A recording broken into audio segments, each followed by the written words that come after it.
கொழும்புல எதுவும் cricket match நடக்குதா? கொழும்புல இப்ப வளமையா மேட்ச் நடந்தா தான் மழை பெய்யும். இப்ப நாங்க தான் மேட்ச் இங்க வேண்டாம்னு வெளிக்கிட்டு போய்க்கே மழை பெய்யுது. வெளிக்கிட்டு போகக்குள்ளே மழை பெய்யுதுண்டா. நம்மளோட நிலைமை எப்படி இருக்குன்னு யோசிச்சு பாருங்க. மழைக்கு மத்தியில் இலங்கையிலிருந்து புறப்பட்டது இலங்கை அணி. இலங்கை அணி பாகிஸ்தான் இலங்கை அணி ஜிம்பாப்வே அணிகளுக்கு இடையிலான போட்டிக்கான அணி இலங்கை அணி அறிவிக்கப்பட்டிருக்கு. அறிவிக்கப்பட்டதுன்னா 8ஆம் தேதி சரியா இந்த நிகழ்ச்சி இலங்கை அணி புறப்பட்டதும் ஸ்ரீலங்கா கிரிக்கெட்டுக்கு போய் அவர்களுக்கு பாய் சொல்லிட்டு வந்து காலையில எழுப்பி போறீங்களா? காலையிலேயே போயாச்சு. விடிய காலமா 6:30 வர சொல்லி இருந்தாங்க இன்விடேஷன். அப்ப காலையிலேயே போய் அதற்கு அனுப்பிட்டீங்க நீங்க சேர்த்து கொண்டு வரதுக்கு. நான் தூங்குறதே 1:30 மணி 2 மணிக்கு. சரி பரவாயில்லன்னு நான் விடிய காலமா எழும்பி சனிக்கிழமை நாள்னு பார்க்காம காலையிலேயே போய் எல்லாம் போய் லிஸ்ட்ல வந்தவங்க எல்லாம் போறாங்களா? எல்லாரும் போறாங்க. அது பிரச்சனை இல்ல. எல்லாரும் பாய் காட்டிட்டு சந்தோஷமா. மழை பெஞ்சது ஒரு கிரிக்கெட் மேட்ச் நடக்குதோ டீம் தானே அறிவிச்சாங்க. அப்படி எப்படி ஒண்ணுமே அங்கதான் நடக்கும், பாகிஸ்தான் இங்க இல்லையே அப்படின்னு யோசிச்சேன் காலையிலே. ஒருவேளை பாகிஸ்தான்ல மழை பெய்யுதான்னு செக் பண்ணி பார்க்கணும். யாரெல்லாம் டீம்ல இருக்காங்க? இலங்கையில யாரும் கடந்த தொடரில் இலங்கை ஜிம்பாப்வேயோடு தான் விளையாடி இருந்தது. அதுக்கப்புறம் அது ஆசிய கண்டம் T20. ஆனா ஒரே ஒரு நல்ல விஷயம் சந்திரு, வல்லமையா டீம் முதல் நாள் தானே அறிவிப்பாங்க. நாங்க சொன்ன மாதிரி இன்னைக்கு போகும்போது நேற்று அறிவிச்சாங்க. ஆனா இந்த முறை ஒரே ஒரு நல்ல அட்வான்ஸான விஷயம் நடந்தது. 10 நாளைக்கு அப்புறம் நடக்க போற T20 டீமையும் இப்ப அறிவிச்சிட்டாங்க. தெரிவுக்குழு ஒரே தெரிவு செஞ்சிருப்பாங்க. அதான் இல்லாட்டி T20 தொடருக்கு போயிட்டு இங்க இருந்த பிளேயர்ஸ் எல்லாம் போய் மாறினதுக்கு பிறகு இதுதான் டீம் அறிவிப்பாங்க. இப்ப டீமுடைய முதல்ல பேரை சொல்லிடலாம். யார் யார் விளையாண்டாங்க சேர்த்துக் கொள்ளப்பட்டிருக்காண்டு. சரித்த சலங்கணியின் தலைவர் பத்தும் நிசங்க, லஹிர் உதார, கமில் மிஷார, குஷல் மெண்டிஸ், சதீர சமர விக்ரம, கமிந்து மெண்டிஸ், ஜனித் லியனகே, பவான் ரத்நாயக்க, வனிது ஹசரங்க, மஹிஷ் தீக்ஷண, ஜெஃப்ரி வெண்டேஸே திருப்பியும் இருக்கிறார். துஷ்மாந்த சமீர, அசித்த பெர்னாண்டோ, பிரமோட் மதுஷான், இஷான் மாலிங்க. ஜிம்பாப்வே தொடரில் விளையாடிய அணிக்கும் இந்த அணிக்கும் சின்ன 3-4 பேர் இல்லை. இந்த அணியில் மதிஷ பத்திரனா உபாதை அடைந்திருக்கின்றார் தான் சொல்லப்படுகின்றது. உபாதையிலிருந்து குணமடையாத காரணத்தினால் 2 அணிகளிலும் சேர்க்கப்படவில்லை. அவர் T20 தான் விளையாடுகின்றார் வளமையாக. தில்ஷான் மதுஷங்க ஒரு நாள் சதேச போட்டியில் விளையாடிய ஜிம்பாப்வே தொடரில் உபாதை அடைந்ததன் காரணமாக அவர் அணியிலிருந்து நீக்கப்பட்டிருக்கின்றார். மிக முக்கியமாக நாங்கள் ஏற்கனவே சொன்னது போன்று துனித் வெள்ளாளகே இந்த அணியில் இல்லை. 2 அணிகளிலும் இல்லை. டீமுக்கு அணித்தலைவர் பொறுப்பினை கொடுத்து அங்கே அனுப்பியதன் காரணமாக இங்கே இல்லை என்று சொல்கின்றார்கள். அதே போன்று நுவனிது பெர்னாண்டோ மிகப்பெரிய எதிர்பார்ப்போடு அணிக்குள் சேர்த்தார்கள். ஜிம்பாப்வே தொடர் விளையாட வைத்தார்கள். அவரையும் நீக்கி அவரையும் ஏ டீமுக்கு விளையாடுவதற்கு அனுப்பியிருக்கின்றார்கள். இவைதான் இங்கே முக்கியமாக. பவன் ரத்நாயக்க அணியில் சேர்த்துக் கொள்ளப்பட்டிருக்கின்றார். பவன் ரத்நாயக்க பத்தி நாங்கள் முதல் பேசியிருக்கோம். ஓரளவுக்கு பிரகாசித்துக் கொண்டிருக்கின்றார். வாய்ப்பு கொடுக்காமல் ஓட்டங்களை பெற்றுக் கொண்டிருக்கின்றார். நான் அதைத்தான் சொல்லியிருந்தேன். வயதை பார்க்கின்றார்கள். அவருக்கு 23 வயது. இந்த வயசு தான் கொடுக்கணும் வாய்ப்பை பார்க்கின்றார்கள் என்று பார்த்தோம். ஆனால் அணிக்குள் எடுத்திருக்கின்றார்கள். விளையாடுகின்ற 11 வரையில் கொடுப்பார்களா? இதுதான் பிரச்சனை. இதே நம்ம மக்கள்கிட்ட இந்த மாதிரி ஏன் நினைக்கிறாங்கன்றதான் எனக்கு ஒரு பெரிய கேள்வி. 19 வயசு 20 21 வயசு 22 வயசு சின்ன பொடியா இருக்கட்டும், இன்னும் காலம் இருக்கு தானே அப்படின்னு சொல்றது எந்த இவ்வளத்துல நியாயம்? இதைத்தான் செய்தார்கள். இப்ப துணித் வெள்ளாளகே அண்டர் 19 வேர்ல்ட் கப் முடிஞ்சு கொஞ்ச காலத்திலேயே டீமுக்கு எடுத்தாங்க. ஒரு 4 வருஷமா கொண்டு திரிறாங்க. எல்லா இடமும் அந்த படியும் படிப்பும் இல்லை, விளையாட்டும் இல்லை, டீம்லயும் விடுறீங்க இல்லை. என்னன்னு கேட்டா சின்ன பொடி, ஆனா நல்லா விளையாடுறான். மற்றாக்கெல்லாம் விளையாட்டுமே என்ன கொடுமை. இப்ப கடைசியா டீம் நிப்பாட்டினதுக்கு சொல்லி இருக்கிறீங்க. அவர் நல்ல கேப்டன். அவரை நாங்க வளர்க்கறதுக்காக டீமுக்கு கேப்டன்ஷிப் கொடுத்துருக்கிறோம். அவரை கேப்டனா வளர்க்குறேன்னா நீங்க முதல்ல டீம்ல ஆளை வளருங்க. டீமுக்குள்ள இருந்து ஆளை வளர்த்து கேப்டன்ஷிப்பை கொடுக்கறது இது ஒரு சொல்லலாம். முதல்ல ஜெயஸ்ரீயை தூக்கணும், அடுத்தது உப்புல் தரங்கையை தூக்கணும். 2 பேரையும் தூக்கினா தான் ஒரு படம் டீம் நான் நினைக்கிறேன். விரைவில் உங்களோட நிறைவேறும். போயிட்டு 38 வயசுக்கு மேல உள்ளவங்களுக்கு வாய்ப்பு கொடுத்தா அதேதான் நடந்திருக்கின்றது. தொடர்ந்து மீண்டும் ஒரு தடவை ஜெஃப்ரி வெண்டேஸே அணிக்குள் வந்திருக்கின்றார். என்னத்துக்கு இவர் உள்ளுக்கு எடுக்கிறாங்கன்றது தெரியல. அதே மாதிரி அவர் விளையாடினா பரவாயில்ல, அப்புறம் ஒரு மேட்ச்ல ஃபெயிலியர் ஆவார், திரும்பவும் வராரு. இதே மாதிரி மதுச பாத்திரன வாய்ப்பு அந்த போடுறதுக்காக அவர் உள்ள எடுக்கிறது இல்ல. இப்ப உபாதைன்றது பரவாயில்ல, அம்மா உபாதை அப்பா ஒரு மாதிரி தப்பிட்டோம் அப்படின்ற மாதிரி ஆளை வழி வச்சுட்டாங்க. இந்த மாதிரி நிறைய இருக்கு. தொடர்ந்தும் இதே மாதிரியான சிக்கல்கள் இருந்து கொண்டிருக்கின்ற காரணத்தினால்தான் இந்த பிரச்சனை இருக்கின்றது. இப்பொழுது ஜெஃப்ரி வெண்டேஸுக்கு 36 வயது முடிந்திருக்கின்ற நிலைமையிலும் அவரை மீண்டும் அணிக்குள் வைத்துக் கொண்டிருப்பது உண்மையில் ஏமாற்றம் தருகின்ற ஒரு விஷயமாகவே அமைந்திருக்கின்றது.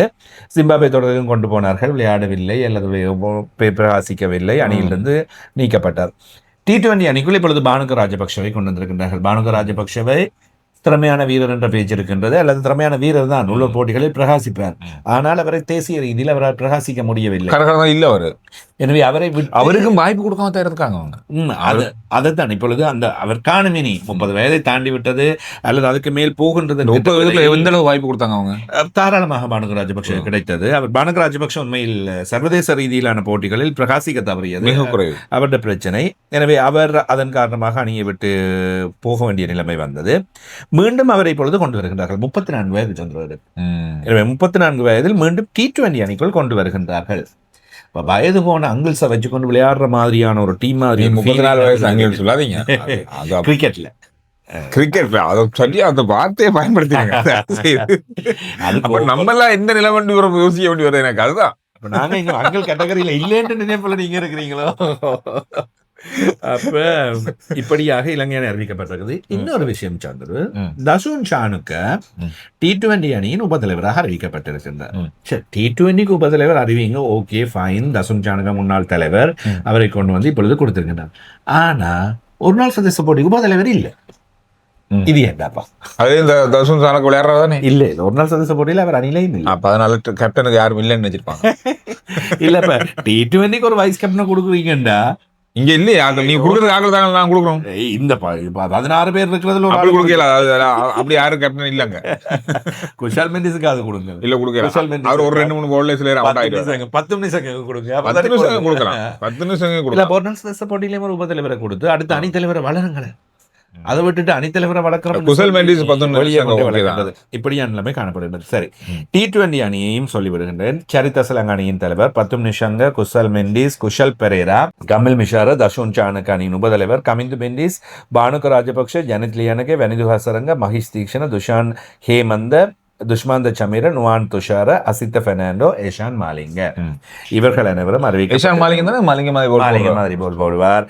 நுவான் துஷாரவும் மாலிங்க மாதிரி தான் போல் போடுவார். நுவான் துஷார் அந்த எஃபெக்ட் பாத்தீங்க தானே ஒரு காலத்துல எப்படி இருந்துச்சுன்னு சொல்லி. இப்ப மதிஷ பத்திரனையா இருக்கட்டும், உசான் மாலிங்கியா இருக்கட்டும், இப்படி ஒரு 3 பந்து வீச்சாளர்கள் மலிங்க மாதிரியே வீசக்கூடியவங்க இருக்காங்க. இது பரவாயில்ல சந்திரன். அண்மையில மகன் கிரிக்கெட் விளையாடுறது தானே.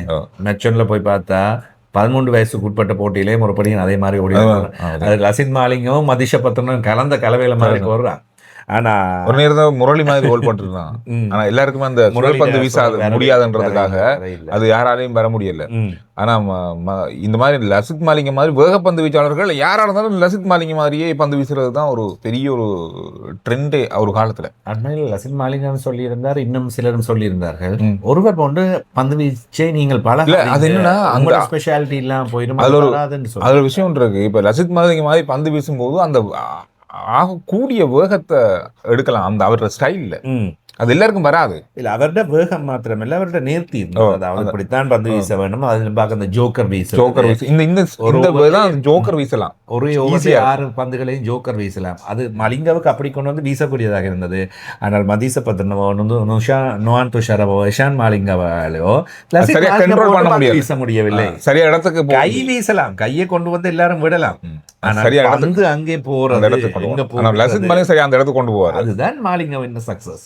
எனவே எல்லோரும் மாலிங்க மாதிரி பந்து வீச்சு ஆக்ஷன் இருக்கிறது என்பதற்காக பந்து வீச்சு மாலிங்கவினுடையதாக மாறாது.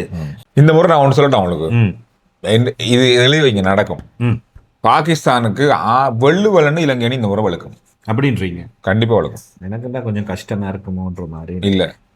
இந்த முறை பாகிஸ்தான் அணிக்கு ஸ்ரீலங்கா வெள்ளுவலன்னு வளர்க்கும்.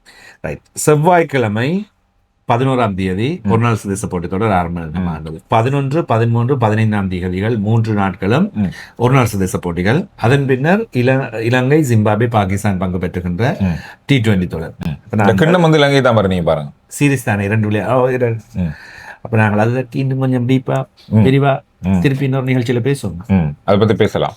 அதை பத்தி பேசணும். நிறைய விஷயம் இருக்கு. யாருக்கு வாய்ப்பு இருக்கு, எவ்வாறான வாய்ப்பு இருக்கு, கடந்த காலங்கள்ல என்ன நடந்திருக்குது, யார் வாங்கி. ஆனா நான் உங்களுக்கு ஒண்ணு சொல்றேன், கடந்த காலத்தை பாகிஸ்தான் இலங்கை போட்டியோட ஒப்பிட்டு பேச வேணா, நாங்க அடுத்த வீடியோல அதை பத்தி பேசுறோம். ஆனா கடந்த காலத்தோட பாகிஸ்தான் இப்படி வந்துருக்கு அப்படி வந்துருக்குலாம் சொல்லாதீங்க. இந்த முறை என்ன வேண்டாம், இந்த முறை ஆனா அப்ப இந்தியா ஆஸ்திரேலியா சீரிஸ்ல இந்தியா சொன்ன மாதிரி செய்திருக்கு தானே, கடந்த காலங்கள்ல சொன்ன மாதிரியே இந்தியா செய்திருக்கு. அது இந்தியா. இன்றைக்கு கடைசி மேட்ச்ல அடிக்கிறாங்க, வெல்லுறாங்க, சீரிஸ் இந்தியா. அது இந்தியா ஆஸ்திரேலியா, இது பாகிஸ்தான் இலங்கை 2 பேரும் என்ன செய்வாங்கன்னு யாருக்கும் தெரியாது, அது அவங்களுக்கே தெரியாது. ரைட். இன்றைக்கு வந்து இன்னொரு போட்டி நடக்க போகுது. இன்றைக்கு தான் இறுதிப் போட்டி. இந்தியா ஆஸ்திரேலியா அணிகளுக்கான போட்டி, இந்த T20 போட்டி. இந்த போட்டி வந்து நாங்க ஆரம்பத்துல இருந்தே இந்த போட்டி பற்றி நிறைய விஷயங்கள் பேசுறோம். கடைசியா அந்த போட்டி பற்றி தான் பேசணும். இன்றைக்கு இந்தியா வெல்லுது, இந்த தொடரை வெல்லுது. அதான் நாங்க சொல்லிட்டோமே, போன நிகழ்ச்சியிலேயே சொல்லிட்டோம், அதுல எந்த பிரச்சனையும் இல்லை. முதல் போட்டி மழை, 2வது போட்டி ஆஸ்திரேலியா, 3வது போட்டி இந்தியா, 4வது போட்டி இந்தியா, 5வது போட்டி இன்றைக்கு நடக்கும்போது அதுவும் இந்தியா.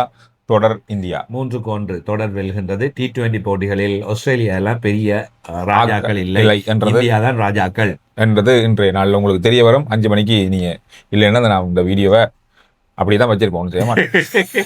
இல்ல நாளைய வீடியோல கலந்துருந்தாங்க, இல்ல இப்படி நடந்துட்டுது, அப்படி நடக்காது. நன்றி. அடுத்த வீடியோவில் சந்திப்போம்.